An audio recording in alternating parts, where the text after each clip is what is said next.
கப்பல் கடலில் போய்கிட்டு இருக்கு. புயல், சூறாவளி, அலையெல்லாம் பெருசு பெருசாக ரொம்ப உயரமாக உண்டாகுது. கடுமையான காற்றுலேயும் வேகமான அலைகள்லேயும் சிக்கி அந்த கப்பல் தடுமாறுது. திசை மாறி போச்சு. எந்த பக்கம் போயிட்டு இருக்கிறோம்னே தெரியல. அந்த கப்பலை செலுத்திக்கிட்டு இருந்த மாலுமி ரொம்ப சாமர்த்தியமாக செயல்பட்டார். தன்னுடைய அறிவாற்றலையும் திறமையையும் முழுமையாக பயன்படுத்தினார். அந்த கப்பலை கட்டுப்படுத்தினார். மெதுவாக அந்த சூறாவளியிலிருந்து கப்பலை காப்பாற்றி கரைக்கு கொண்டுட்டு வந்து சேர்த்துட்டார். மாலுமின்னு ஒருத்தர் இருந்ததுனால அந்த மரக்கலம் காப்பாற்றப்பட்டது. மாலுமின்னு ஒருத்தர் இல்லைன்னு வச்சுக்கோங்க, அந்த கப்பலோட கதி என்னவாயிருக்கும் யோசிச்சு பாருங்க. ஒரு கோபக்காரனுடைய நிலைமையும் அப்படித்தானா. கோபக்காரன்கிறவன் ஒரு மாலுமி இல்லாத மரக்கலம் அப்படிங்கிறார் நபிகள் நாயகம். கொந்தளிக்கிற கடல்ல கொடுமையான அலைகளின் உச்சியில் அல்லல் படுகிற மரக்கலத்தை விட மோசமானது கோபக்காரனின் நிலைமை அப்படிங்கிறது அவருடைய கருத்து. அது மாதிரி இதுன்னு சொல்லல, அதை விட மோசம் இது அப்படிங்கிறார். ஏன் தெரியுமா? ஒரு கப்பல் கடல்ல தடுமாறினா அதை சரிப்படுத்த மாலுமி இருக்கிறார். அவர் தன்னுடைய சாமர்த்தியத்தினால் அதை கட்டுப்படுத்தி சரியான வழிக்கு கொண்டுட்டு வந்துடுவார். ஆனால் கோபக்காரனுடைய நிலைமை அப்படி இல்லை அப்படிங்கிறார் நபிகள் நாயகம். மனித மனம் ஒரு மரக்கலம், அறிவு அதில் இருக்கிற மாலுமி.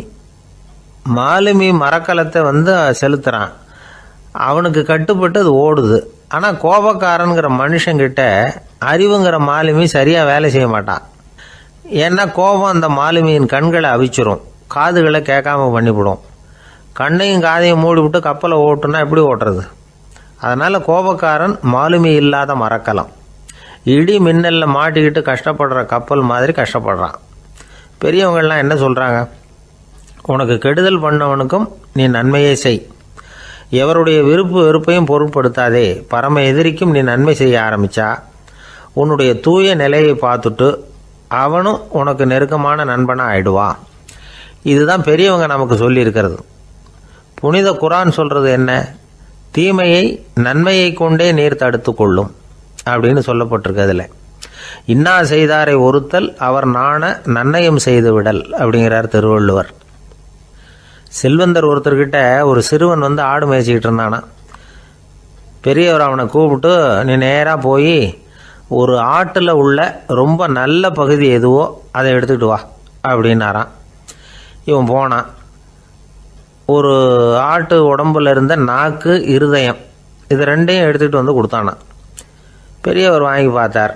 அதுக்கப்புறம் இப்போ நீ போய் இன்னொரு ஆட்டில் இருக்கிற ரொம்ப கெட்ட பகுதி எதுவோ அதை எடுத்துகிட்டு வா அப்படின்னாரான். இவன் போய் எடுத்துகிட்டு வந்தான். அவன் கையில் இருந்தது மறுபடியும் அதே மாதிரி நாக்கு, இருதயம், இது ரெண்டும் தான்.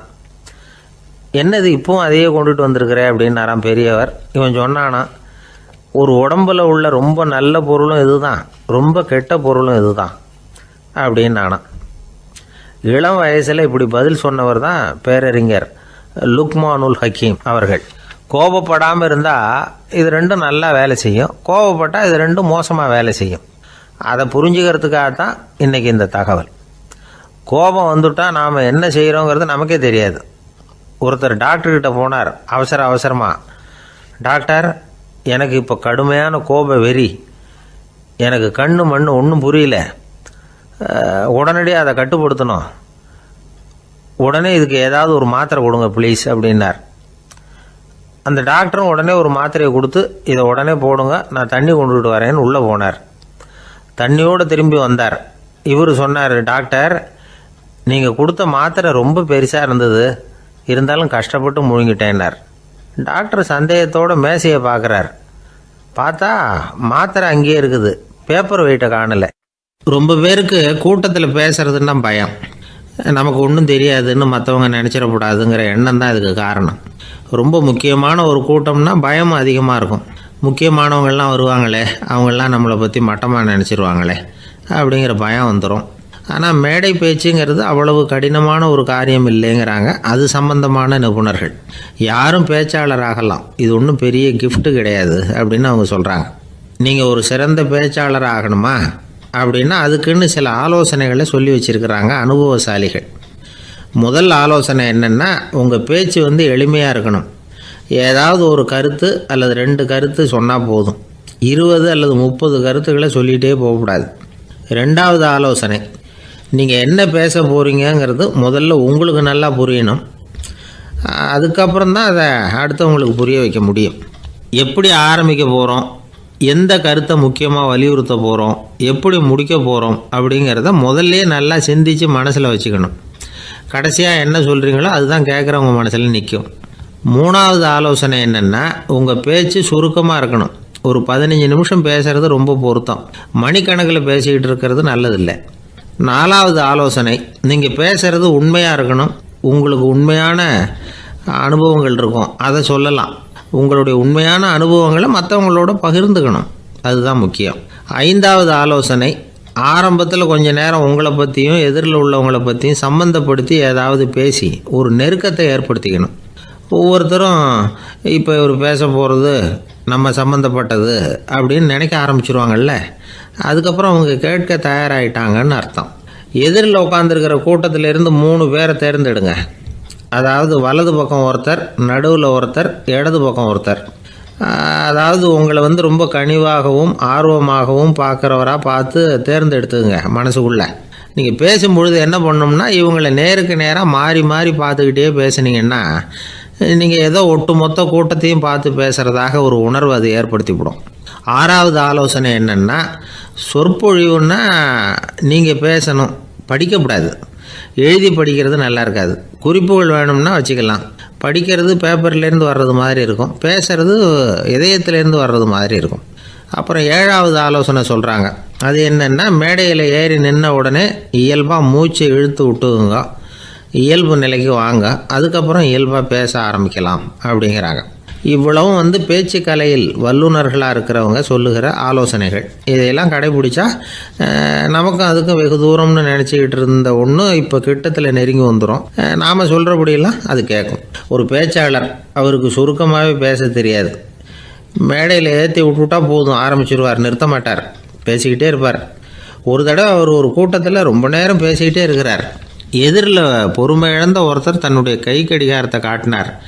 அதை கவனித்த பேச்சாளர், மன்னிக்கணும், கை கடிகாரம் நான் கொண்டுகிட்டு வர மறந்துட்டேன், அதுதான் நேரம் போனதே தெரியல அப்படின்னு சொல்லியிருக்கிறார். இதுக்கு அவர் சொன்னாராம் கோபமாக, ஏய்யா கடிகாரத்தை தான் பார்க்க முடியல, மறந்துட்டேன், பக்கத்தில் மாட்டியிருக்கிற கேலண்டரையாவது பார்க்கக்கூடாதா அப்படின்னாராம். ஒரு ஊரில் ஒரு சித்தர் இருந்தார், சூஃபி சித்தர். அவர் ஞானம் பெற்ற ஒரு சித்தர். ஒரு நாள் அந்த நாட்டு மன்னன் அவரை பார்க்கறதுக்காக வந்தான்.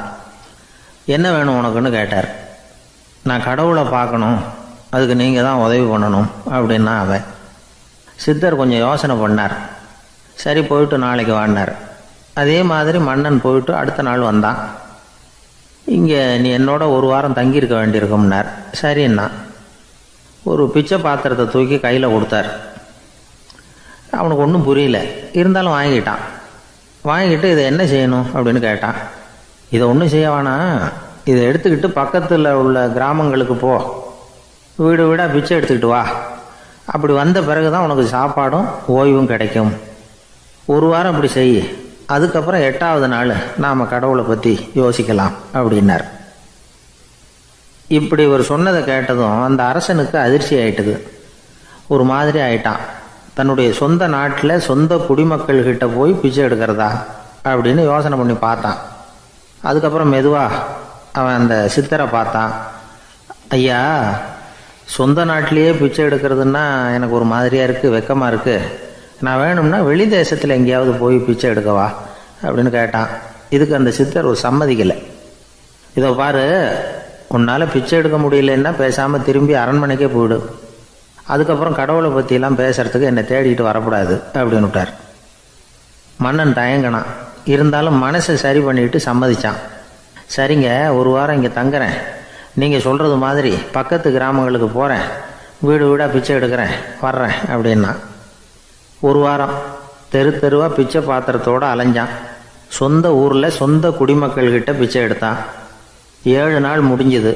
8வது நாள் அந்த சித்தர் மன்னனை கூப்பிட்டார். இப்படி வாழ்னார், வந்தான். இனிமேல் நீ கடவுளை பற்றி என்கிட்ட கேட்கலாம்னார்.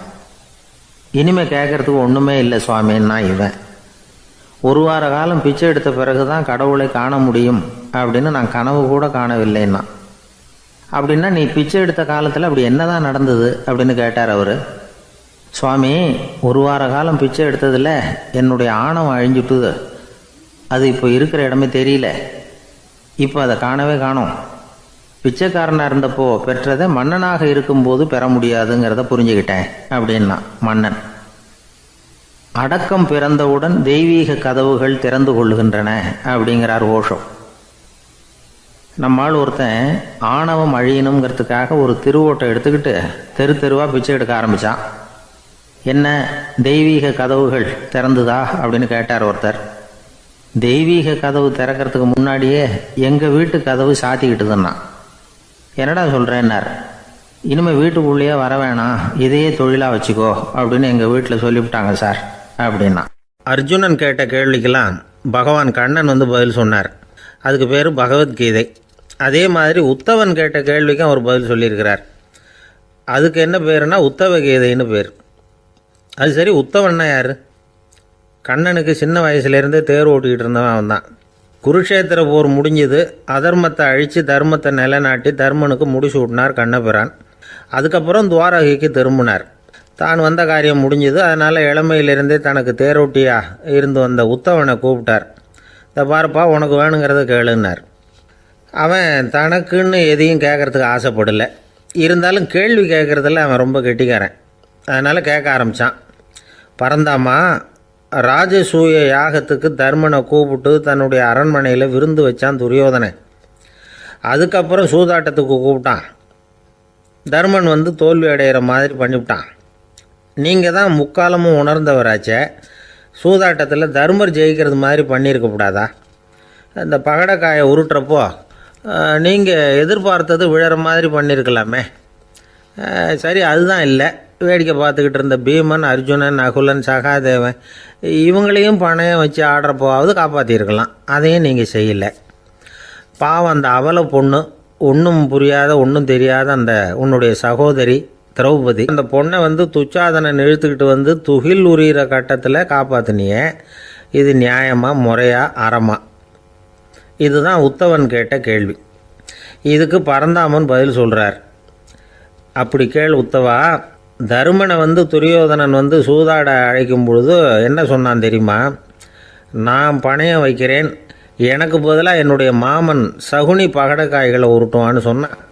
உடனே தருமன், எனக்கு பதிலாக என்னுடைய மைத்துனன் கண்ணன் பகடைக்காய்களை உருட்டுவான்னு சொல்லியிருக்கலாமே. அப்படி சொல்லலை. என்ன செஞ்சான் தெரியுமா? துரியோதனன் கூட சூதாட்டத்துக்கு சம்மதிச்சிட்டோம், கடவுளே இது என்னுடைய மைத்துனன் கண்ணபிரானுக்கு தெரியக்கூடாது அப்படின்னு வேண்டிக்கிட்டான். இதனால் தருமன் எனக்கு மனசால் தடை போட்டுட்டான். அதனால் அரண்மனைக்கு வெளியிலேயே என்னை கூப்பிடுவாங்கன்னு நான் காத்துக்கிட்டு இருந்தேன். பீமன், அர்ஜுனன், நகுலன், சகாதேவன், திரௌபதி இவங்களை பணையம் வச்சு ஆடுறப்போவாவது கூப்பிடுவாங்கன்னு பார்த்தேன். அப்பவும் அவங்க என்னை கூப்பிடல, நினைக்கல. திரௌபதியை துச்சாதனன் கூந்தலை பிடிச்சி இழுக்கிறான். அப்போ கூட அவள் தன்னுடைய உடல் பலத்தால் தடுக்கிறதுக்கு முயற்சி பண்ணாலே தவிர என்ன நினைக்கல. துரியோதனன் சபைக்கு இழுத்து செல்லப்பட்ட திரௌபதி அறநூல்களையும் அரச நீதிகளையும் சொல்லிக்கிட்டு இருந்தாலே தவிர என்ன நினச்சே பார்க்கல. துகில் உரிகிற கட்டத்தில் தான் ஹரி ஹரி கண்ணா பரந்தாமன்னு கூப்பிட்டா. அதனால தான் அப்போ போய் நான் காப்பாற்றினேன் அப்படின்னா பரந்தாமன். அப்படின்னா நீ அழைச்சாதான் போவியா, நீயா போக மாட்டியா அப்படின்னு கேட்குறான் உத்தவன். ஆமாம், நான் கூப்பிட்டா தான் போவேன். மனிதர்கள் செய்யக்கூடிய செயல்களையெல்லாம் அவங்கவுங்க போக்கிலேயே விட்டுட்டு வேடிக்கை பார்த்துக்கிட்டு இருப்பேன். நான் குறுக்கிட்டு ஒன்றுமே செய்ய மாட்டேன் அப்படின்னா பரந்தாமன். மனுஷன் தவறு பண்ணுனா திருத்த மாட்டியா, சும்மா பார்த்துக்கிட்டு தான் உட்காந்துருப்பியா அப்படின்னு கேட்குறான் உத்தவன்.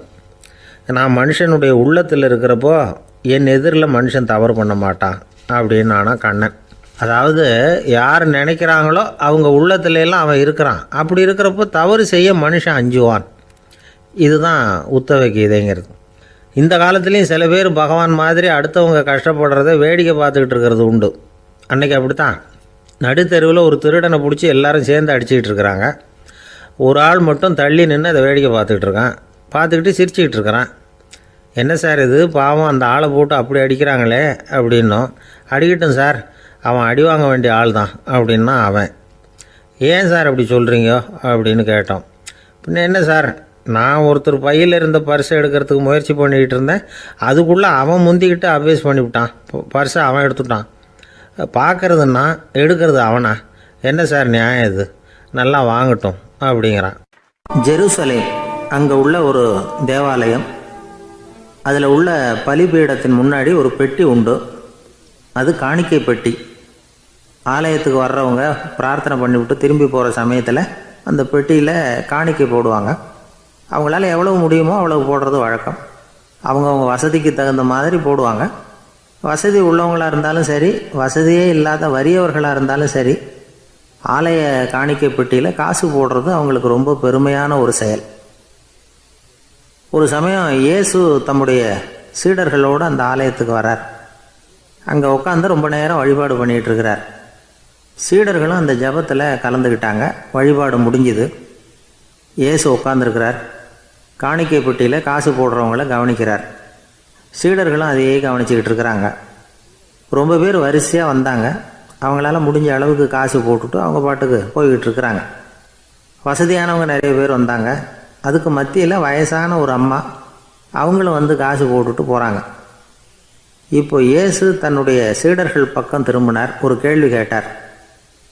இப்போ இந்த காணிக்கை பெட்டியில் நிறைய பேர் வந்து காசு போட்டுட்டு போகிறத நீங்கள் கவனிச்சிங்க. இன்றைக்கி இந்த காணிக்கை பெட்டியில் ரொம்பவும் அதிகமாக காசு போட்டது யார் அப்படின்னு கேட்டார். முதல்ல வந்தார் ஒரு பெரிய மனுஷன், அவர் தான் அதிகமாக போட்டார் அப்படின்னார் ஒருத்தர். மூணாவதாக வந்தவர் தான் அதிகமாக போட்டார், நான் கவனித்தேன் அப்படின்னாரு இன்னொருத்தர். இப்படி ஆளுக்கு ஒரு விதமாக சொல்கிறாங்க. கடைசியாக இயேசு சொன்னாராம், இன்றைக்கு அந்த பெட்டியில் அதிகமாக காசு போட்டவங்க அந்த வயசான அம்மா தான் அப்படின்னாராம். சீடர்களுக்கு ஒன்றும் புரியல. அந்த அம்மா ரொம்பவும் ஏழையாச்சே, அவங்க எப்படி அதிகமாக காணிக்கை செலுத்த முடியும் அப்படிங்கிறது அவங்க சந்தேகம். இயேசு விளக்குனார். நிறைய பேர் வந்தாங்க, நிறையவே காசுகள் போட்டாங்க, அது உண்மைதான். ஆனால் அந்த அம்மா என்ன பண்ணாங்க கவனிச்சிங்களா? வந்தாங்க, தன்னுடைய காசு பையை திறந்தாங்க, அப்படியே கொட்டுனாங்க. அதில் இருந்தது 2 காசுகள் தான். அந்த 2 காசும் காணிக்கை பெட்டியில் விழுந்துட்டுது. மற்றவங்கள்லாம் தங்கள்கிட்ட இருந்த செல்வத்தின் ஒரு சிறு பகுதியை எடுத்து பெட்டியில் போட்டாங்க. ஆனால் இந்த அம்மா தன்கிட்ட என்ன இருந்ததோ அதை அப்படியே போட்டுட்டாங்க. தன்னுடைய பிழைப்புக்காக வச்சுருந்த அவ்வளவையும் இழக்கிறதுக்கு தயாராகிட்டாங்க. அவ்வளவு தாராள மனசு அவங்களுக்கு. அதனால் அவங்க செலுத்தின காணிக்கை தான் அளவில் அதிகம் அப்படின்னார். விலை மதிப்பில்லாத முத்து புதையல் ஒருத்தனுக்கு கிடைக்க போகுதுன்னு வச்சுக்கோங்க. அதன் மதிப்பை உணர்ந்தவன் என்ன பண்ணுவான்? அதை அடையிறதுக்காக தன்கிட்ட இருக்கிற எதையும் கொடுக்கறதுக்கு தயாராக இருப்பான் இல்லையா? அது மாதிரி தான் இதுவும் அப்படின்னார். உலக மதிப்பீடுகளை துரும்பா தூசியாக மதித்து அதையெல்லாம் உதறி விடுகிறவன் இறையருள் அப்படிங்கிற இணையில்லாத செல்வத்தை பெறுகிறான் அப்படிங்கிறது இதில் உள்ள கருத்து. இறைவனுக்காக இழப்பதுன்னா துன்பப்படுகிறவர்களுக்காக, ஏழைகளுக்காக, ஏதுமற்றவர்களுக்காக இழப்பது அப்படின்னு அர்த்தம். உங்கள் அயலானுக்கு நீங்கள் என்ன உதவி செய்தாலும் அதை எனக்கே செய்கிறீர்கள் அப்படின்னு இயேசு சொல்லியிருக்கிறார். அடுத்தவங்களுக்கு உதவணுங்கிற குணம் இன்றைக்கி ரொம்ப குறைஞ்சி போச்சு. ஒருத்தன் வாழைப்பழத்தோல் வழுக்கி கீழே விழுந்துட்டான். பக்கத்தில் இருந்த நண்பன் உடனே இவனை தூக்கிக்கிட்டு போய் ஆஸ்பத்திரியில் சேர்த்துட்டான். அதுக்கப்புறம் சொன்னான், நீ அந்த வாழைப்பழத்தோலில் காலை வைக்க போகிறத முன்னாடியே நான் கவனிச்சுட்டேன் அப்படின்னானா. அப்படின்னா அப்போவே நீ எனக்கு உதவி செஞ்சுருக்கலாமே அப்படின்னானா அவன். நான் டாக்டருக்கு உதவலாம்னு நினச்சிட்டேன் அப்படின்னா இவன். ஒரு வயசான அம்மா ஒரு நாள் ஃபோன் பண்ணாங்க. ஐயா, நான் இந்த தகவல் நிகழ்ச்சியை தினமும் கேட்குறேன், உங்ககிட்ட ஒரு கேள்வி கேட்கணும் அப்படின்னாங்க. என்னங்க அப்படின்னோம். எனக்கு சொந்தமாக ஒரு நல்ல வீடு இருக்குது, வேணுங்கிற அளவுக்கு பணமும் இருக்குது, கணவரும் ரொம்ப நல்லவர், ரிட்டையர் ஆகி வீட்டில் தான் இருக்கிறார், பிள்ளைங்கள்லாம் பெரிய பெரிய உத்தியோகத்தில் இருக்கிறாங்க, அதில் ஒருத்தன் ஐஏஎஸ்ஸு, பணம்லாம் கூட நிறைய கொண்டாந்து கொடுக்குறாங்க. அப்படி இருந்தும் என் மனசில் நிம்மதி இல்லை, வாழ்க்கையில் ஒரு நிறைவு இல்லை அப்படின்னாங்க. ஏன்னு கேட்டோம். அதைத்தான் நான் உங்களை கேட்குறேன், ஏன் அப்படி அப்படின்னு திருப்பி கேட்குறாங்க. எங்களுக்கு ஒன்றும் புரியல. கொஞ்ச நேரம் குழம்பி போயிட்டோம். இருந்தாலும் அதை அவங்கக்கிட்ட காட்டிக்காமல் கொஞ்சம் சாமர்த்தியமாக, ஏம்மா உங்கள் மனசில் நீங்கள் ஏதோ ஒன்று எதிர்பார்க்குறீங்க, அது நிறைவேறலை அப்படி தானே அப்படின்னு கேட்டோம். ஆமாம் அப்படின்னாங்க. அதுக்கப்புறம் அவங்கக்கிட்ட கொஞ்சம் மனம் விட்டு பேசுகிறப்போ தானாக விஷயம் வெளியில் வந்தது. அதாவது அவங்க பிள்ளைங்க பெரிய பெரிய உத்தியோகத்தில் இருக்கிறதுனால அவசரமாக வந்து பார்த்துட்டு ஓடுறாங்களாம். ஆசையாக அம்மான்னு கூப்பிட்டுக்கிட்டு கிட்ட உட்காந்து கொஞ்ச நேரமாவது என்கிட்ட பேசினா தானே என் மனசு கொஞ்சம் நிம்மதியாக இருக்கும். அது அவங்களுக்கு தெரிய மாட்டேங்குதே அப்படிங்கிறாங்க. இதுதான் அவங்களுடைய ஏக்கம். இந்த ஏக்கம் அந்த தாயின் மனசில் இருந்துக்கிட்டு இருக்குது. இப்படி மகனுடைய அன்புக்காக மட்டுமே ஏங்குகிற தாய்மார்கள் பல பேர் இருக்கிறாங்க இந்த உலகத்தில். இதை நினைக்கிறப்போ ஒரு வெளிநாட்டு நாடோடி கதை ஞாபகத்தில் வருது. அதாவது கடவுள் படைப்பு தொழிலில் ரொம்ப மும்முரமாக ஈடுபட்டுக்கிட்டு இருந்தாராம். மீன்களை படைச்சாராம், பறவைகளை படைச்சாராம், விலங்குகளை படைச்சாராம். அவருக்கு திருப்தி ஏற்படலை. அதுக்கப்புறம் மனிதர்களை படைச்சிருக்கிறார். அப்போவும் அவருக்கு மன நிறைவு ஏற்படலையாம். கடைசியாக தன்னுடைய சக்தி முழுசையும் பயன்படுத்தி குறையே இல்லாத அளவுக்கு ஒரு படைப்பை உருவாக்கினாராம். அந்த உன்னதமான ஒரு படைப்பு அதுதான் பெண், அதாவது தாய். இப்படி உருவாக்கி எல்லாரையும் இந்த உலகத்தில் விட்டுவிட்டாராம். அதுக்கப்புறம் கொஞ்ச காலம் கழித்து தன்னுடைய தேவியை அழைச்சிக்கிட்டு இந்த பூலோகத்துக்கு வந்திருக்கிறார். தன்னுடைய குறையில்லாத படைப்பாகிய பெண்ணை பார்த்தாராம். ஏம்மா, உனக்கு இன்னும் ஏதாவது குறை இருந்தால் சொல்லு, அதையும் நிவர்த்தி பண்ணி விடுறேன் அப்படின்னாராம். அந்த அம்மா பார்த்துருக்காங்க. சுவாமி, எனக்கு நீங்கள் கொடுத்துருக்கிறது 2 கை. என்னுடைய பிள்ளைகளுக்கு சேவை செய்கிறதுக்கு இந்த 2 கை பத்தலை. அதனால் இன்னும் ஒரு 2 கை கொடுத்தா தேவலை அப்படின்னாங்களாம். கடவுள் பார்த்தார். அதனால் என்ன, அப்படியே செஞ்சு விடலாம், இதோ அதுக்கான வரம் கொடுத்துட்டேன் அப்படின்னார். அந்த அம்மாவுக்கு இப்போ 4 கை ஆகிட்டுது. 4 கையாலேயும் குழந்தைகளுக்கு சேவை செய்ய ஆரம்பிச்சிட்டாங்க. கடவுள் திருப்தியாக திரும்பி போனார். அதுக்கப்புறம் கொஞ்ச காலம் கழித்து மறுபடியும் திரும்பி வந்தார். தேவியோட பெண்ணை பார்த்தார். இப்போ என்னம்மா சந்தோஷந்தானே அப்படின்னாராம். அதுக்கு அந்த அம்மா, சந்தோஷந்தான், இருந்தாலும் இப்போ எனக்கு இருக்கிற 2 காலும் போதில்லை, இன்னும் ஒரு 2 கால் இருந்தால் தேவையில்லை, நிறைய ஓடி ஆடி பிள்ளைகளுக்காக வேலை செய்ய வேண்டியிருக்குது அப்படின்னாங்களாம். சரின்னு சொல்லி 4 கால் இருக்கிறது மாதிரி செஞ்சுட்டு போயிட்டார் கடவுள். மறுபடியும் கொஞ்ச நாள் கழித்து தேவி சொன்னாங்க கடவுள்கிட்ட, நீங்கள் என்ன தான் முயற்சி பண்ணினாலும் முழுமையான ஒரு படைப்பை உங்களால் உருவாக்க முடியாது, அப்படி தான் நான் நினைக்கிறேன் அப்படின்னாங்களாம். அப்படியா சொல்கிறேன், வா அந்த பொண்ணை பார்த்துட்டு வருவோம் அப்படின்னு புறப்பட்டு இங்கே வந்தாங்களாம். இங்கே பார்த்தா 4 கால் 4 கையோடு அந்த பொண்ணு ஒரு செவுத்தில் சாஞ்சி உட்காந்து அழுதுகிட்டு இருக்குது. இப்போ தேவி அந்த பொண்ணை சுட்டி காட்டி கடவுள்கிட்ட கேட்டாங்களாம், ஏங்க நீங்கள் அந்த பொண்ணுக்கு கையை கொடுத்தீங்க, காலை கொடுத்தீங்க, சரி, அந்த கண்ணீரையும் எதுக்காக கொடுத்தீங்க அப்படின்னு கேட்டாங்களாம். அதுக்கு கடவுள் சொன்னாராம், கையை கொடுத்தது நான் தான், காலை கொடுத்தது நான் தான், ஆனால் அந்த கண்ணீரை கொடுத்தது நான் இல்லை, அதை கொடுத்தது அந்த அம்மாவோட பிள்ளைங்க அப்படின்னாராம். இன்றைக்கும் அப்படி தான் பல பிள்ளைங்க அவங்க அம்மாவுக்கு கண்ணீரை தான் கொடுத்துக்கிட்டு இருக்கிறாங்க. அம்மாவை மதிக்கிற பிள்ளைங்க தான் இன்றைக்கி நல்லபடியாக இருக்கிறாங்கங்கிறது அவங்களுக்கு தெரியறதில்ல. இந்த காலத்து பிள்ளையாண்டான் ஒருத்தன் அவங்க அம்மாக்கிட்டேயும் நல்ல பிள்ளையாக நடந்துக்குவான், மனைவிக்கிட்டேயும் நல்ல கணவனாக நடந்துக்குவான், ரொம்ப சாமர்த்தியம். ஒரு நாள் அவங்ககிட்ட கேட்டாங்க, ஏன்பா உங்கள் அம்மாவும் உன் மனைவியும் சண்டை போட்டுக்கிட்டா நீ எந்த பக்கம் அப்படின்னாங்களாம். வீட்டுக்கு வெளிப்பக்கம் அப்படின்னானா அவன். அங்கே ஒரு புதர் தெரியுது இல்லையா, இந்த புதருக்குள்ளே ஒரு சிங்கம் இருக்குது, அந்த பக்கமாக நான் போகிறப்போ வர்றப்போலாம் அது என்கிட்ட வம்பு வளர்க்குது, தகராறு செய்யுது, என் மேலே பாயுது, என்னை தாக்குது, ஏன்னு தெரியல அப்படின்னுது. இதை கேட்டதும் அந்த குரங்கு சொல்லிச்சு, இனிமேல் கவலைப்படாத, இந்த தடவை நான் உன்னை காப்பாற்றுறேன்னுது. அதுக்கப்புறம் ஒரு நாள் அந்த குரங்கும் கழுதியும் அந்த புதர் பக்கமாக போய்கிட்டு இருந்தாங்க. எதிர்பார்த்தது மாதிரியே நடந்தது. அந்த சிங்கம் எதிரில் வந்தது, கழுதியை பார்த்தது, உடனே அது மேலே பாய ஆரம்பிச்சுட்டுது. அவ்வளவுதான். உடனே இந்த குரங்கு என்ன பண்ணிச்சு தெரியுமா, கிடுகிடுன்னு ஒரு மரத்து மேலே ஏறி உட்காந்துக்கிட்டது. அங்கே உட்காந்துக்கிட்டு கீழே அந்த கழுதியும் சிங்கமும் போடுற சண்டையை வேடிக்கை பார்க்க ஆரம்பிச்சுட்டுது. கொஞ்ச நேரம் கழித்து அடிபட்ட காயத்தோடு அந்த கழுதை மெதுவாக நடந்து வந்தது. குரங்கு மெல்ல மரத்தை விட்டு கீழே இறங்குச்சு. இப்போ கழுதை கேட்டுது, என்னை காப்பாற்றுறேன்னு சொல்லிவிட்டு காலை விட்டுட்டியே, நீ பாட்டுக்கு மரத்து மேலே ஏறி உட்காந்துக்கிட்டே, அது நியாயமானது. குரங்கு பரிதாபமாக அதை பார்த்துது. நான் மரத்து மேலே இருந்து நீங்கள் 2 பேரும் சண்டை போட்டதை பார்த்துக்கிட்டு தான் இருந்தேன், உன்னோட சத்தம் தான் அதிகமாக இருந்தது, அது நீ சிரிக்கிற மாதிரி எனக்கு கேட்டுது, அதனால் நீ தான் ஜெயிச்சுக்கிட்டு இருக்க போல இருக்கு அப்படின்னு நினச்சிவிட்டேன்னுது. இன்றைக்கி பல பேர் இப்படி தான் இருக்கிறாங்களாம். யார் ஜெயிக்கிறாங்க யார் தோக்குறாங்கங்கிறத முகத்தை பார்த்து கூட கண்டுபிடிக்க முடியறதில்ல, பேசுகிற பேச்சை வச்சு கூட கண்டுபிடிக்க முடியறதில்ல. தோற்கிறவங்க கூட சிரிக்கிற மாதிரி முகத்தை வச்சுக்கிறான். இன்றைய மனிதர்கள்கிட்ட ஏகப்பட்ட முரண்பாடுகள். பொய் முகங்களோட உலவுகிறவர்கள் தான் அதிகம். உண்மை முகம் எங்கே இருக்குது அப்படிங்கிறத புரிஞ்சுக்கிட்டு நண்பர்களை தேர்ந்தெடுக்கணும் அப்படிங்கிறது ஒரு முக்கியமான கருத்து. கடவுள் இந்த உலகத்தை படைச்சு விட்டு அதுக்கப்புறமும் கொஞ்ச நாள் இங்கேயே தங்கியிருந்தாராம்.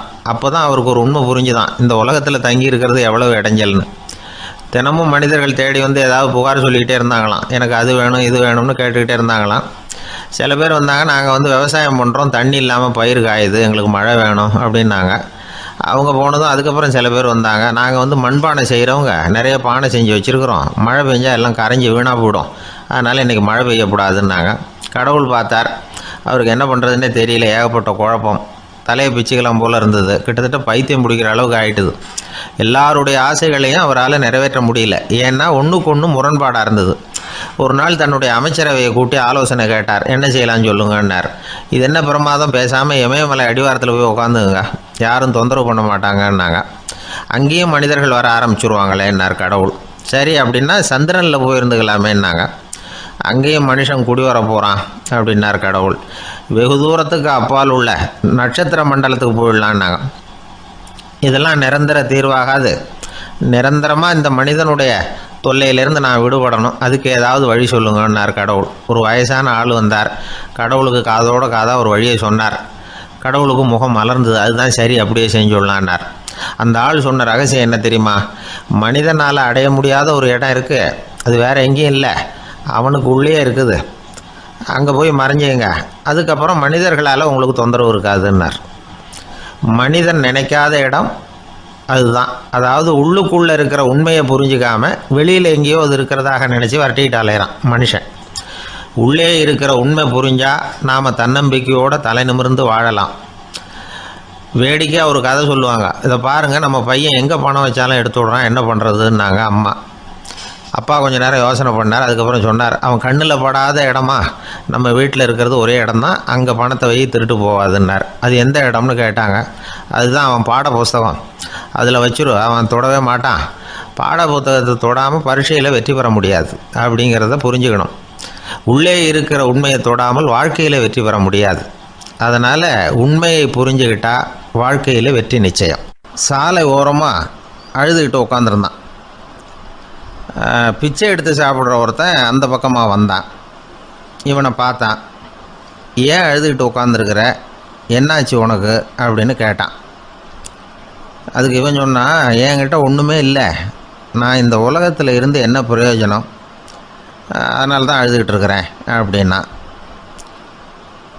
உன்கிட்ட மறைஞ்சிருக்கிற புதையல் என் கண்ணுக்கு நல்லா தெரியுது, அது உனக்கு புரியல, அதனால தான் அழுதுகிட்டு இருக்கிற அப்படின்னா.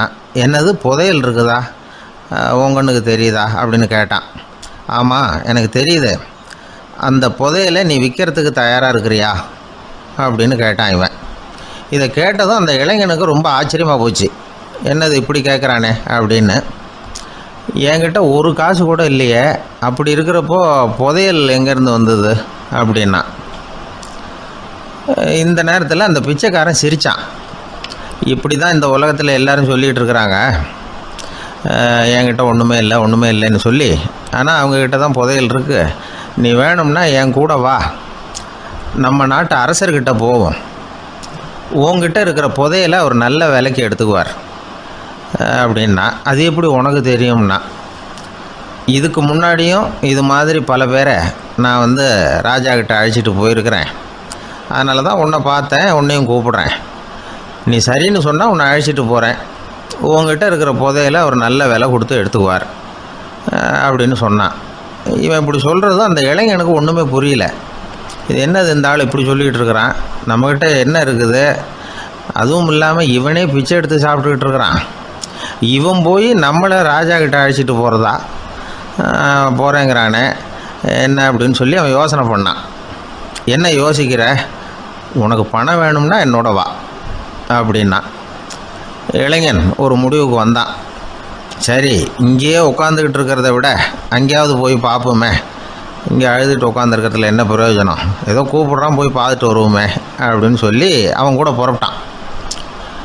பிச்சைக்காரன் முன்னாடி போயிட்டே இருக்கிறான், இந்த இளைஞன் பின்னாடி நடந்து போயிட்டுருக்கான். ரெண்டு பேரும் அரண்மனையை நோக்கி போகிறாங்க.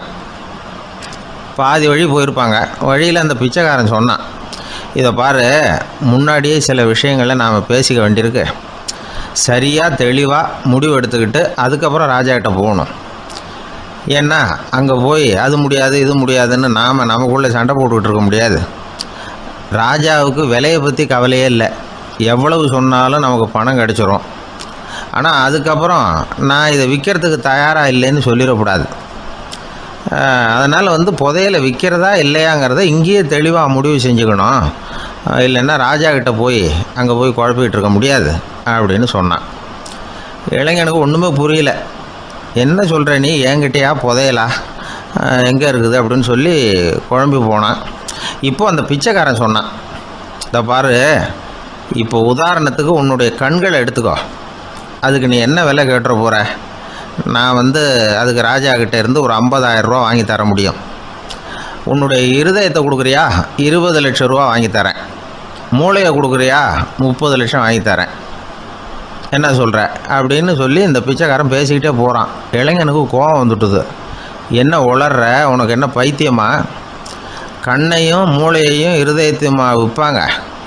என்ன விலை கொடுத்தாலும் அதையெல்லாம் நான் விற்கிறதுக்கு தயாராக இல்லை, நான் விற்க மாட்டேன். அதை கொடுத்துட்டு நான் என்ன பண்ணுறது?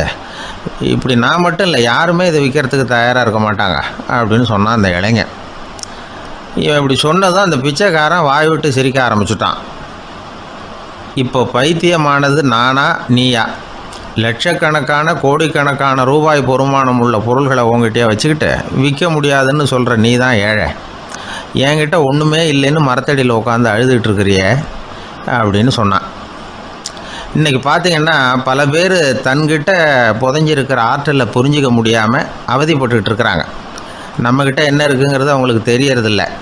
அதனால தான் என்கிட்ட ஒன்றுமே இல்லைன்னு சொல்லி அழுதுகிட்டு இருக்கிறாங்க. இதை விளங்க வைக்கிறதுக்கு பெரியவங்க சொல்கிற கதை இது.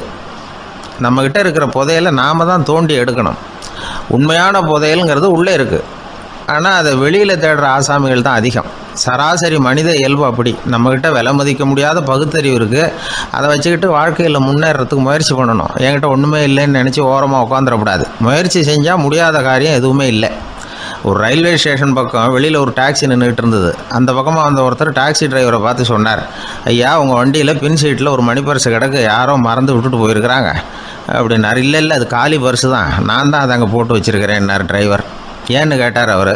இதுக்கு டிரைவர் சொன்னார், அதை பார்க்குற யாராவது அதை எடுத்துக்கலாம்ங்கிற ஆசையிலையாவது சவாரிக்கு வருவாங்க, அதுக்காக தான் போட்டு வச்சுருக்கிறேன் அப்படின்னார். ஒரு ராஜா ஊரெல்லாம் சுற்றி பார்த்துட்டு வரலாம்னு ஒரு நாள் புறப்பட்டு போனார். ஒரு இடத்துல தறி நெசவு வேலை ரொம்ப மும்முரமாக நடந்துக்கிட்டு இருந்தது. ஒரு பெரியவர் தறியால் நெசவு வேலை செஞ்சுக்கிட்டு இருந்தார். பக்கத்தில் ஒரு அழகான பொண்ணு உட்காந்து நூலை சுற்றிக்கிட்டு இருக்குது. ராஜா அந்த பெரியவரை பார்த்து யார் இந்த பொண்ணுன்னு விசாரித்தார். ராஜா அப்படி கேட்டதும் அவருக்கு ரொம்ப பெருமையாக போயிட்டுது. ஏன்னா உட்காந்துருந்தது அவரோட மகள். அரசே, இது என்னுடைய மகள். இவ வேகமாக நூல் திரிக்கக்கூடியவள். வைக்கோலை எடுத்து இவ திரிச்சா கூட அது எல்லாம் பவுனிழையாக வெளியில் வரும் அப்படின்னு ஒரு ராசி இவளுக்கு அப்படின்னு ரொம்ப பெருமையாக ராஜா கிட்ட சொன்னார். ராஜா இதை கேட்டதும் அசந்துட்டார். அப்படியா, இவ்வளவு அழகும் சாமர்த்தியமும் உள்ள இந்த பொண்ணு என்னோட வரட்டுமே, இவளை என் மருமகளை ஆக்கிக்கிறேன் அப்படின்னார் ராஜா. அந்த பெரியவருக்கு ஒன்றும் புரியல. ஏதோ கொஞ்சம் பெருமையாக சொல்ல போக அது இப்படி ஆயிட்டுதே அப்படின்னு கவலைப்பட்டார். இருந்தாலும் ராஜா பேச்ச தட்ட முடியுமா, மகளை அனுப்பி வச்சுட்டார். ராஜா அந்த பொண்ணை அரண்மனைக்கு அழைச்சிட்டு வந்தார். அங்கே ஒரு அறையில் வச்சு பூட்டி விட்டார். அந்த ரூமு நிறைய வைக்கோலை கொண்டாந்து போட்டு அடைச்சாங்க. 3 ராட்டைகள் வேற வச்சுருந்தாங்க. நாளைக்கு பொழுது விடியறதுக்குள்ளே நீ இந்த வைக்கோலையெல்லாம் தங்க இழைகளாக மாற்றி காட்டணும். நாளைக்கு காலம்பரம் நான் இந்த அறை கதவை திறப்பேன். உன் தகப்பன் சொன்னது மாதிரி எல்லாம் தங்கமாக மாறி இருக்கணும், இல்லைன்னா நீ உயிர் தப்ப முடியாது அப்படின்னு உத்தரவு போட்டார். பாவம் அந்த பொண்ணு என்ன பண்ணும், பகல் பூரா அழுதுகிட்டே உட்காந்துருக்குது. ராத்திரி பூராவும் தூக்கம் வரல. மறுநாள் அதிகாலை நேரத்தில் யாரோ கதவை தட்டுற சத்தம் கேட்டுது. பயந்துக்கிட்டே கதவை திறக்கிறா. திறந்து பார்த்தா வெளியில் 3 அவலட்சணமான பெண்கள். ஒருத்திக்கு கால் அகலமாக முறை மாதிரி இருக்குது, இன்னொருத்திக்கு கட்டை விரல் கரண்டி மாதிரி பெருசாக இருக்குது, 3ஆவது பொண்ணுக்கு உதடு தடித்து ரப்பர் மாதிரி தொங்கிக்கிட்டு இருக்கு. யார் நீங்கள், உங்களுக்கு என்ன வேணும் அப்படின்னு கேட்குது இந்த பொண்ணு. நாங்கள் உங்களுக்கு உதவி செய்கிறதுக்கு தான் வந்திருக்கிறோம் அப்படின்னு சொல்லி உள்ளே வந்தாங்க. உட்காந்தாங்க. கொஞ்ச நேரத்துக்குள்ளே உள்ளே இருந்த வைக்கோலையெல்லாம் தங்க இழைகளாக மாற்றி கொடுத்துட்டு போயிட்டாங்க. காலையில் ராஜா வந்தார். பார்த்தார். ஆகா பேஷுனார். இன்னும் கொஞ்சம் வைக்கோலை கொண்டாந்து அந்த ரூமில் போட சொன்னார். இந்த வைக்கோலையும் இன்றைக்கி தங்கமாக மாற்றி விடு, நாளைக்கு மறுநாள் உனக்கும் இளவரசனுக்கும் கல்யாணம்னு சொல்லிவிட்டார். இன்றைக்கி ராத்திரி அந்த 3 பொண்ணுங்களும் வந்தாங்க. வைக்கோலை பொண்ணு இழைகளாக மாற்றினாங்க, புறப்பட்டாங்க. இந்த பொண்ணு அவங்க காலில் விழுந்து வணங்கினா, என் உசுரை காப்பாற்றுனீங்க, உங்களுக்கு நான் என்ன கைமாறு செய்ய போகிறேன் அப்படின்னா. பயப்படாத, நீ விரும்பினா எங்களுக்கு ஒரு உதவி செய்யலாம். உன்னுடைய கல்யாணத்துக்கு நாங்கள் 3 பேரும் வரோம். நீ எங்களை வரவேற்று ராஜாக்கிட்டையும் இளவரசர்கிட்டையும் நாங்கள் உன்னோட பெரியப்பா பொண்ணுங்கன்னு சொல்லி அறிமுகப்படுத்தி வை, நாங்கள் விருந்து சாப்பிட்டுட்டு போயிடுறோம் அப்படின்னாங்க. ரொம்பவும் சந்தோஷமாக சரின்னு ஒத்துக்கிட்டா. கல்யாண நாள் வந்தது. கல்யாணம் ரொம்ப கோலாகலமாக நடந்துக்கிட்டு இருக்கு. எல்லா தேசத்து ராஜா ராணிகளும் வந்துக்கிட்டு இருக்கிறாங்க. அந்த 3 அவலட்சணமான பொண்ணுங்களும் சேர்ந்தாங்க. யார் இவங்கன்னு கேட்டார் ராஜா. என் பெரியப்பா பொண்ணுங்க அப்படின்னா அந்த பொண்ணு. காலும் உதடும் கட்டை விரலும் ஏன் இப்படி உங்களுக்கு அவலட்சணம் ஆயிட்டுது அப்படின்னு கேட்டார். அதுக்கு அந்த பொண்ணுங்க பதில் சொன்னாங்க. என்ன செய்யறது, ஓயாம வைக்கோல 100 ஒருத்தியோட கட்டை விரல் அப்படி கரண்டி மாதிரி ஆயிட்டுது. நாக்கில் தொட்டு தொட்டு திரிச்சதுனால ஒருத்தியோட உதடு அப்படி ஆயிட்டுது. காலால் கட்டையை அழுத்தி அழுத்தி தறி போட்டதுனால இன்னொருத்தையோட கால் அப்படி ஆயிட்டுது. உங்கள் மருமகளாக வந்திருக்கிற இந்த பொண்ணு அந்த 3ஐயுமே செய்ய தெரிஞ்சவ தான். என்ன ஆக போதும் இன்னும் கொஞ்ச நாளில் அப்படின்னாங்க. அவ்வளவுதான். ராஜா பயந்துட்டார். அம்மா, இன்னையிலிருந்து நீ இளவரசனின் மனைவி. நீ எப்பவும் அழகாக இருக்கணும். அதனால் நீ இனிமேல் வைக்கோலை திரிக்கவே கூடாது அப்படின்னு உத்தரவு போட்டார். அவளை இக்கட்டான சூழ்நிலையிலிருந்து காப்பாற்றின அந்த 3 பொண்ணுங்களும் சந்தோஷமாக திரும்பி போயிட்டாங்களாம். சுவாமி சின்மயானந்தர் இந்த கதையை சொல்லியிருக்கிறார். தன்னலம் மறந்து சுயலாபத்தை தியாகம் செய்கிறது வைக்கோல்ல இருந்து தங்க இழையை நூக்கிறது மாதிரி அப்படிங்கிறார் அவர்.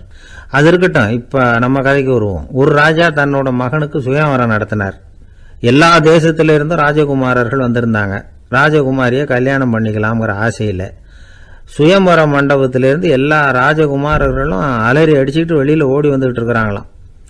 ஏன் இப்படி எல்லாரும் மிரண்டு போய் ஓடி வர்றாங்கன்னு கேட்டார் ஒருத்தர். அதுக்கு இன்னொருத்தர் விவரம் சொன்னார். ராஜகுமாரியை இன்னைக்கு தான் அவங்க நேரில் பார்த்தாங்களாம், அதுதான் அப்படி ஓடி வந்துகிட்டு இருக்கிறாங்க அப்படின்னார். காசி மாநகரத்தை பிரம்மதத்தன் அப்படிங்கிற ராஜா ஆட்சி பண்ணிட்டு வந்தார். அவர் ஒவ்வொரு வருஷமும் ஒரு திருவிழா நடத்துறது வழக்கம். எல்லா தேசத்திலிருந்தும் எல்லா வகையான ஜனங்களும் அதில் கலந்துக்குவாங்க. ஒரு சமயம் அது மாதிரி விழா நடந்துகிட்டு இருந்தது. வைகுண்டத்திலிருந்து தேவலோகத்திலிருந்து நிறைய தேவகுமாரர்கள்லாம் காசி நகருக்கு அப்போ வந்திருந்தாங்க. அதில் முக்கியமாக ஒரு 4 தேவகுமாரர்கள். அந்த 4 பேரையும் சுற்றி ஏகப்பட்ட கூட்டம். அப்படி என்ன விசேஷம் அவங்கக்கிட்ட அப்படின்னா, மற்றவங்களை விட அவங்க முகம் அழகாக இருந்ததா அப்படி பார்த்தா அப்படியும் இல்லை. அவங்க அணிஞ்சிருந்த மலர் மாலைகள் தான் அதுக்கு காரணமாக. அந்த மலர்கள்லேருந்து அப்படி ஒரு அபூர்வமான நறுமணம். இதுக்கு முன்னாடி இப்படி ஒரு நறுமணத்தை அந்த ஊர் ஜனங்க அனுபவிச்சதே இல்லை.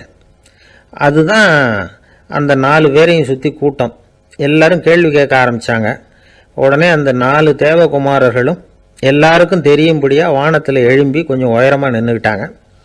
கீழே நின்றுக்கிட்டு இருந்த அரசன்லேருந்து ஆண்டி வரைக்கும் ஒருத்தர் பாக்கி இல்லாமல் ஒரே குரலில் எல்லாரும் அவங்கள பார்த்து, எங்களுக்கும் இது மாதிரி மாலையை போட்டுக்கணும்னு ஆசையாக இருக்குது, அதுக்கு நீங்கள் தான் அருள் பண்ணணும் அப்படின்னு கேட்டுக்கிட்டாங்க.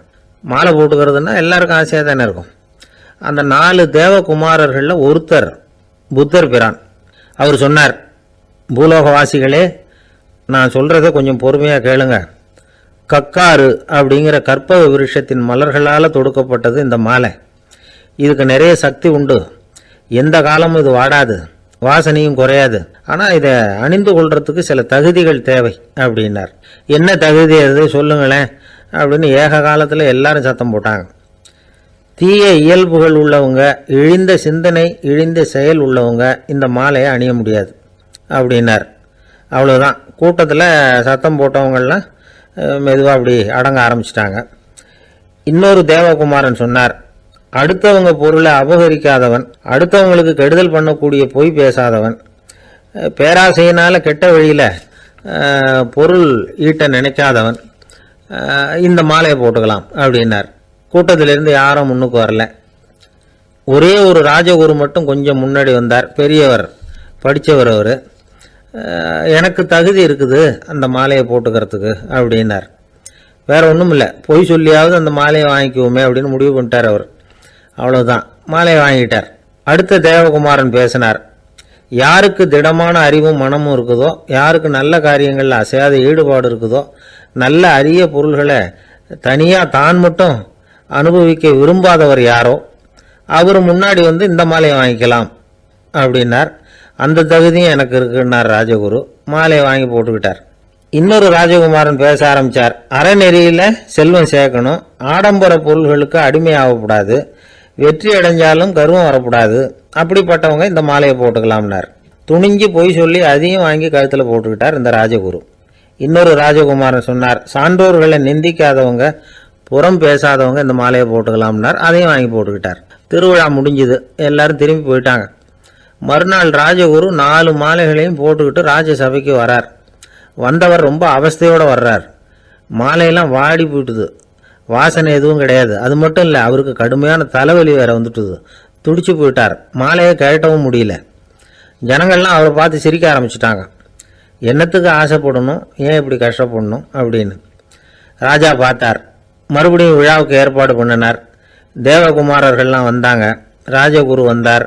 மக்கள் முன்னிலையில் அவங்க காலில் விழுந்தார், மன்னிப்பு கேட்டுக்கிட்டார். இந்த மாலையை போட்டுக்கிற தகுதி எனக்கு இல்லை. தகுதி இல்லாத ஒருத்தன் தகாத தகுதியை பொய் மூலம் பெறணும்னு ஆசைப்படுறாங்களே, அவங்களுக்கெல்லாம் என்னுடைய தண்டனை ஒரு எச்சரிக்கையாக இருக்கட்டும்னார். அதுக்கப்புறம் தேவகுமாரர்கள் அவர் கழுத்தில் இருக்கிற மாலையை கழட்டினாங்களாம். அந்த மாலைகளும் பழையபடி மனம் கொடுக்க ஆரம்பிச்சுட்டு தான். இதுலேருந்து நாம் தெரிஞ்சுக்க வேண்டியது என்னென்னா, நமக்கு தகுதி இல்லாத ஒரு கௌரவம் நம்மக்கிட்ட தானாக வந்தால் கூட அதை வந்து தவிர்த்து விடுறது தான் நல்லது. அதுதான் புத்திசாலித்தனம். ஒருத்தர் வந்தார். சார், எங்கள் இலக்கிய மன்ற விழாவுக்கு நீங்கள் வந்து தலைமை தாங்கணும்னார். உடனே இவர் சொன்னார், பேச்சாளர், சார், இலக்கியத்தை பற்றி பேசுகிற தகுதி எனக்கு இல்லையே அப்படின்னார். உடனே அவர் கூப்பிட வந்தவர் சொன்னார், அந்த தகுதி உங்களுக்கு இல்லைங்கிறது எங்களுக்கும் தெரியும் சார், அதனால தான் உங்களை தலைமை தாங்க கூப்பிடுறேன் அப்படின்னார். அது சரி, தலைமைன்னா அதுக்கு இவர் என்னதான் அர்த்தம் பண்ணுறாருன்னு தெரியல. ஒரு பெரிய பியானோ கலைஞர் வியன்னாவில் இருந்தார். ரொம்ப புகழ்பெற்ற இசை கலைஞர் அவர்.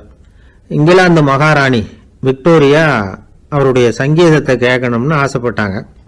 அவரை அரண்மனைக்கு கூப்பிட்டாங்களாம். பியானோ வாசிக்க சொல்லி கேட்டாங்களாம். இவரும் ரொம்ப பிரமாதமாக வாய்ச்சி காட்டியிருக்கார்.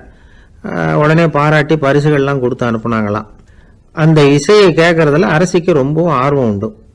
அதனால் அதுக்கப்புறமும் அந்த கலைஞர் அடிக்கடி அரண்மனைக்கு வர வேண்டிய அவசியம் ஏற்பட்டது. ஏன்னா அரசி கூப்பிட ஆரம்பித்தாங்க. இவர் போகணும், அங்கே இசை நிகழ்ச்சி நடத்தணும். இவர் அங்கே பாடி வாசிக்கிறது உண்டு. ஒரு தடவை வந்து மகாராணி அவரை பார்த்து, உங்கள் நாட்டு தேசிய கீதம் பாடுங்களேன் அப்படின்னு கேட்டாங்களாம். உடனே அவர் தன்னுடைய நாடான ஆஸ்திரியாவின் தேசிய கீதத்தை பாடியிருக்கிறார். அவர் பாட ஆரம்பித்த உடனே மகாராணி எழுந்திரிச்சு நின்னாங்களாம்.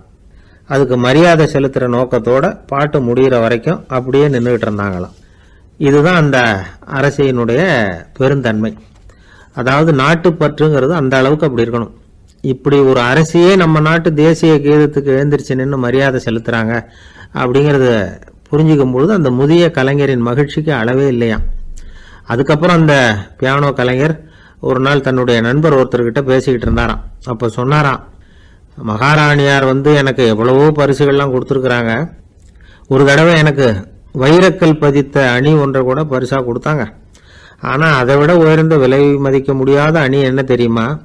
நான் என்னுடைய நாட்டு தேசிய கீதத்தை நான் பாடுறப்போ அவங்க எழுந்திரிச்சு நின்று மரியாதை செலுத்தினாங்களே, அதுதான் எனக்கு கிடைச்ச மிகப்பெரிய பரிசு அப்படின்னாராம். எனக்கு தெரிஞ்ச சங்கீத வித்வான் ஒருத்தர் இருக்கார். சமீபத்தில் ஒரு நாள் அவரை பார்த்தேன்.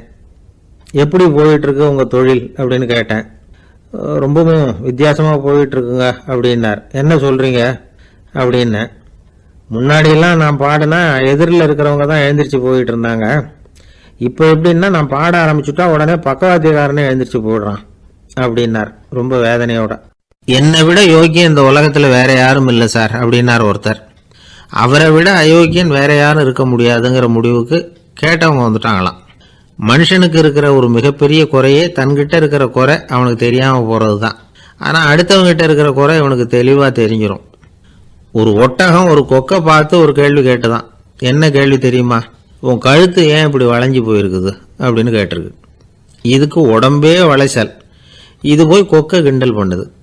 இன்னைக்கு மனித சுபாவமும் கிட்டத்தட்ட இப்படி தான் இருக்குது. இந்த உலகத்தில் குறையில்லாத மனிதர்கள் யாரும் கிடையாது, நாம் உள்பட அப்படிங்கிறத முதல்ல நாம் நல்லா புரிஞ்சுக்கணும். ஒரு ஊரில் ஒரு விற்பனை நிலையம் இருந்தது. செல்ல பிராணிகளை விற்பனை செய்கிற நிலையம் அது. நாய், கிளி, பூனை இப்படி நிறைய வச்சு விற்பனை பண்ணிகிட்டு இருக்கிறாங்க. நாய்க்குட்டி விற்பனை செய்கிற பகுதியில் ஒரு சிறுவன் நின்றுக்கிட்டு இருந்தான். விற்பனை செய்கிற ஆளுகிட்ட விலை கேட்டுக்கிட்டு இருந்தான். அதுவும் இருக்குதே, அந்த நாய்க்குட்டி என்ன விலை அப்படின்னு கேட்டானா. 1000 ரூபா அப்படின்னாரான். சரி, அது வேணாம், இது என்ன விலைன்னு இருக்கான். 500 ரூபா அப்படின்னாரான். இந்த சின்ன பையன் கையில் வச்சுருந்தது வெறும் 50 ரூபா தான். அதனால் இதை விட குறைச்சலாக கிடைக்குமான்னு பார்த்துருக்கான். அந்த கடையில் ஒரு மூலையில் சரியாக கவனிக்கப்படாமல் ஒரு நாய்க்குட்டி படுத்து கிடந்தது. பாவமாக கத்திக்கிட்டு இருந்தது. அதை பார்த்ததுமே இவனுக்கு அது ரொம்ப பிடிச்சி போச்சு. உடனே அந்த கடைக்காரரை பார்த்து, அதுவும் அந்த மூலையில் படுத்து கிடக்குதே அந்த நாய்க்குட்டி என்ன விலை அப்படின்னு கேட்டிருக்கான். தம்பி, அது ஒரு கால் ஊனம், அதனால் அது உன்னோட குதித்து விளையாடவோ ஓடுறதோ அதால் முடியாத காரியம் அப்படின்ட்டுருக்கார் அவர். அது தெரிஞ்சுதாங்க கேட்குறேன், அதோட விலை என்ன அதை மட்டும் சொல்லுங்களேன் அப்படின்ட்டுருக்கான். தம்பி, இது கால் ஊனம் உள்ள ஒரு நாய். இதை போய் காசு கொடுத்து வாங்கிறதுக்கு யாராவது பிரியப்படுவாங்களா? இதை நான் உனக்கு இலவசமாகவே தர்றேன், எடுத்துகிட்டு போ அப்படின்னாரான். இதை கேட்டதும் அந்த சிறுவனுக்கு கோபம் வந்துட்டு தான். நீங்கள் ஒன்றும் சும்மா கொடுக்க வேணாம், இந்தாங்க 50 ரூபா, இதை வச்சுக்கிட்டு நாய்க்குட்டியை கொடுங்க அப்படின்ட்டுருக்கான். அவருக்கு ஒன்றும் புரியல, ஆச்சரியமாக இருந்தது. சரின்னு பணத்தை வாங்கிட்டு நாய்க்குட்டியை தூக்கி கொடுத்தார். அந்த சிறுவன் அந்த நாய்க்குட்டியை 2 கையாலையும் வாங்கினா, மார்போட பிரியமாக சேர்த்து அணைச்சிக்கிட்டான். தெருவில் இறங்கி நடக்கிறான். அப்படி நடக்கும்பொழுது தான் பார்க்குறார், கடைக்காரர் ஆச்சரியமாக அவனை பார்க்குறார். அப்போ தான் அவருக்கு ஒரு விஷயம் புரியுது. அந்த சிறுவன் தெருவில் நாய்க்குட்டியை மார்போடு அணைச்சிக்கிட்டு விந்தி விந்தி நடந்து போய்கிட்டு இருக்கிறான். ஆமாம், அவனுக்கும் ஒரு கால் ஊனம். இந்த நாய்க்குட்டியை யாருமே வாங்க மாட்டாங்கன்னு நினச்சிக்கிட்டு இருந்தார். குறையுள்ள அதுக்கும் ஒரு எஜமானன் கிடச்சிட்டான். அதனால் ஊனம் ஒரு குறை இல்லை அப்படிங்கிற உண்மையை அந்த கடைக்காரர் புரிஞ்சுக்கிட்டாரான். நம்மால் ஒருத்தர் கொஞ்சம் வயசானவர், எழுந்திரிச்சு சரியாக நடக்க முடியாது, சாய்வு நாற்காலியிலேயே எப்பவும் உட்காந்துருப்பார். அவர் தனக்கு துணையாக ஒரு நாயை பக்கத்தில் வச்சுருந்தார். அதுவும் ரொம்ப வயசான ஒரு நாய், எழுந்திரிக்கவே சிரமப்படும், நடக்கவும் முடியாது. அவர் பக்கத்திலே இதுவும் சோர்ந்து போய் படுத்து கிடக்கும். அந்த பெரியவரை பார்க்க வந்த ஒருத்தர் கேட்டார், ஏங்க, ஒரு சின்ன பையனை உங்களுக்கு துணையாக வச்சுக்கப்படாதா?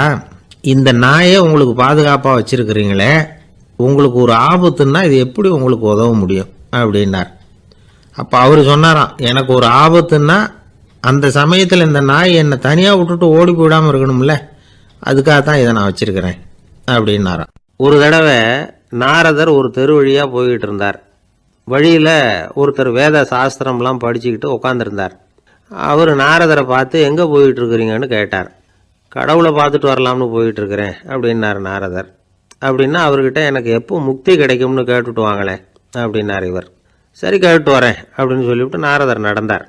கொஞ்ச தூரத்தில் ஒரு மரத்தடியில் ஒரு தொழிலாளி செருப்பு தைச்சிக்கிட்டு உட்காந்துருந்தார்.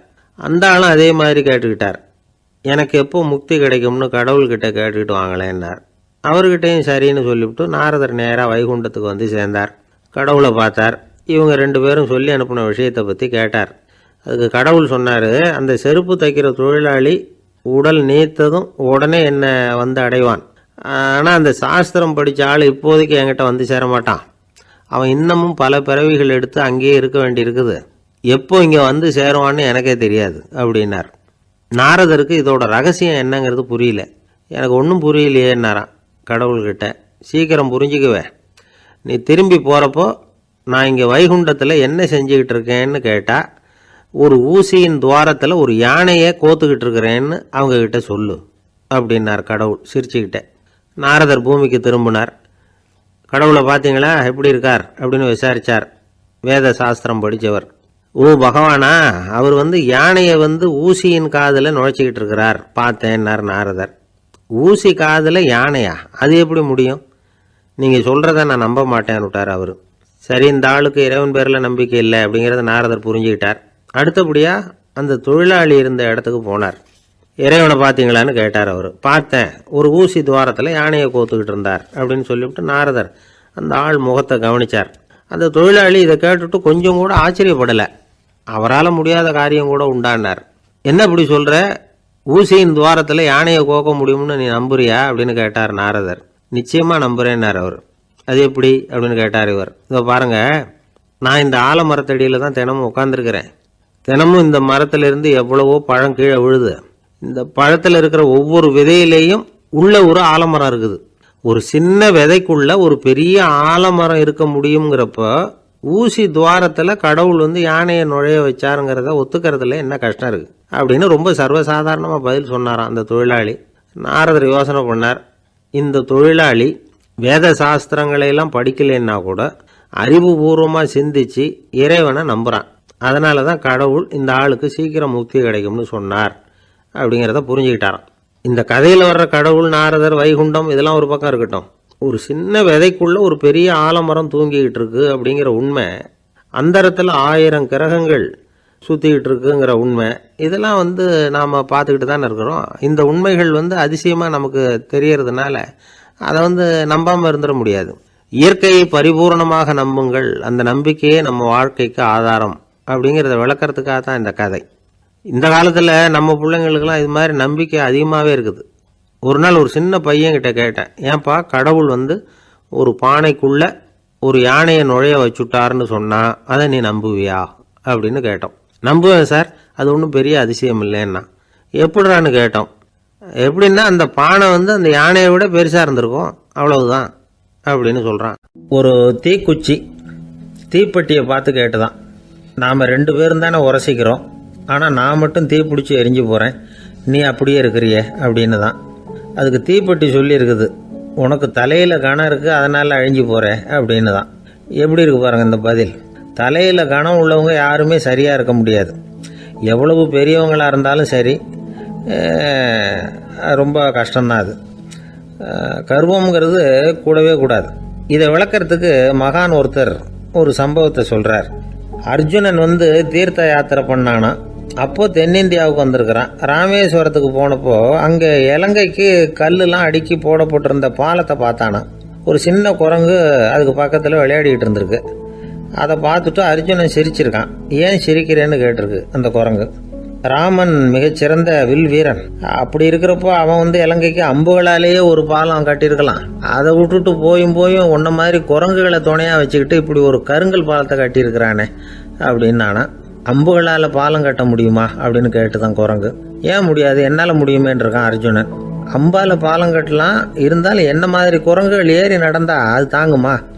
அதனால தான் ராமர் வந்து கருங்கல் பாலமே கட்டினார் அப்படின்றது குரங்கு சொல்லிச்சான். அப்படியே சொல்கிற, நான் வேணும்னா இப்போ அம்புகளாலேயே ஒரு பாலத்தை கட்டுறேன், நீ அது மேலே ஏறி நடந்து பார். பாலம் விழுந்துட்டுதுன்னா நான் தீ மூட்டி அதில் குதித்து உயிர் தியாகம் பண்ணி விட்றேன் அப்படின்னு நான் ரொம்ப கோபமாக. உடனே அந்த சின்ன குரங்கு பெரிய உருவம் எடுத்துட்டு தான் கையில் கதையோடு அர்ஜுனன் முன்னாடி நிற்கிறான் அனுமன்.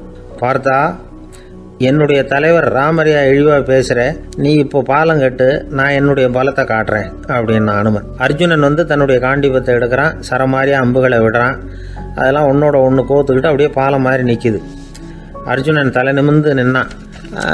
அனுமன் வந்து உயர கிளம்பி அங்கேருந்து பாலத்தில் வந்து பொத்துன்னு இறங்கினான். பாலம் அப்படியே நொறுங்கி போச்சு தூள் தூளாக. என்ன அர்ஜுனா, இப்போ என்ன செய்ய போகிற அப்படின்னு ஏளனமா. அர்ஜுனன் தலையை தொங்க போட்டுக்கிட்டான். சொன்னபடி தீ மூட்டி அதில் குதிக்கிறதுக்காக 3 தடவை சுற்றி வந்தான். அப்போது கிருஷ்ணர் அங்கே வந்தார். என்ன அர்ஜுனா, என்ன நடக்குது, என்ன இது அப்படின்னு ஒன்றும் தெரியாத மாதிரி கேட்டார். அர்ஜுனன் வாயை திறக்கிறதுக்கு முன்னாடி அனுமன் வாயை திறந்தான், நடந்ததை சொன்னான். அர்ஜுனன் சவால் விட்டபடி உயிர் திறந்தே ஆகணும்னு அனுமன். கிருஷ்ணர் யோசனை பண்ணார். நல்லது, இந்த சவால் விட்டதுக்கும் நடந்ததுக்கும் யார் சாட்சி? பெரியவர் ஒருத்தரை சாட்சியாக வச்சுக்கிட்டல்லவா நீங்கள் இந்த போட்டியை நடத்தியிருக்கணும் அப்படின்னார். அதனால் என்ன, இப்போ மறுபடியும் அந்த போட்டியை நடத்திவிட்டா போச்சு, என்னால் அந்த அம்பு பாலத்தை நொறுக்க முடியாதா அப்படின்னு அனுமன். சரி, இப்போ மறுபடியும் அது நடக்கட்டும்னார் கிருஷ்ணர். அர்ஜுனன் அம்பு பாலம் அமைச்சான். அனுமன் ஏறி குதிச்சான். பாலம் அசைஞ்சு கொடுக்கவே இல்லை, அவ்வளோ உறுதியாக இருக்குது. இப்போ அனுமன் தலையை குனிஞ்சிக்கிட்டான். அர்ஜுனன் நன்றியோடு நிமிர்ந்து பார்த்தான். கிருஷ்ணருடைய தோள்கள்லேயும் முதுகள்லேயும் ரத்தம்.